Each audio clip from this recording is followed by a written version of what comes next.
اب مزاج ہمارے تمہارے ملتے نہیں ملتے ہیں واللہ ہی جانے.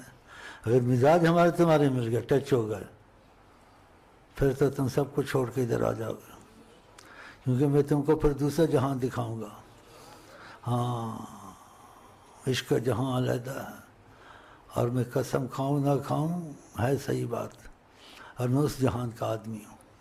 تو میرے ساتھ ٹچ ہو جاؤ گے تو پھر دیکھ لینا میں تم کو کہاں کہاں پھیلاؤں گا. ہاں،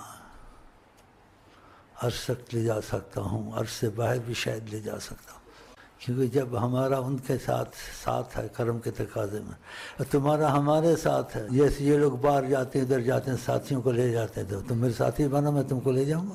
کیا چاہیے تم کو؟ ہاں، تجربہ کر لو. آقا پہ جھوٹ نہیں مار سکتا میں. ایسی کھلی بات ہے کہ تم کو کائنات میں کوئی نہیں بتا سکتا. ہاں، کیونکہ آقا جی طریقت کے تابع نہیں، طریقتیں ان کی تابع ہیں.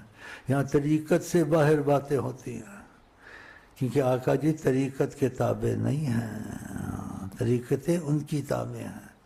اس لیے کی بات طریقت والوں نے سنا کہ ہم نے تو نہ کتاب میں سنا نہ طریقت میں سنا.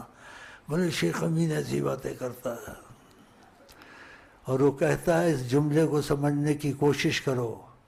اس لیے میں نے بہت بڑی بات کہہ دی ہے کہ آقا جی طریقت کے تابع نہیں ہیں، طریقتیں ان کی تابع ہیں.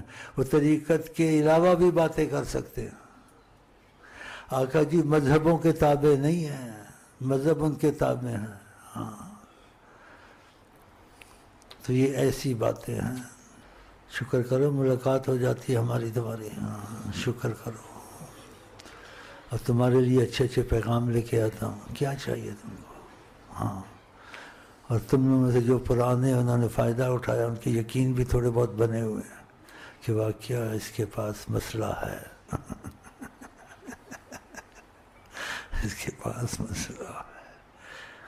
ان کا تجربہ ہے نا.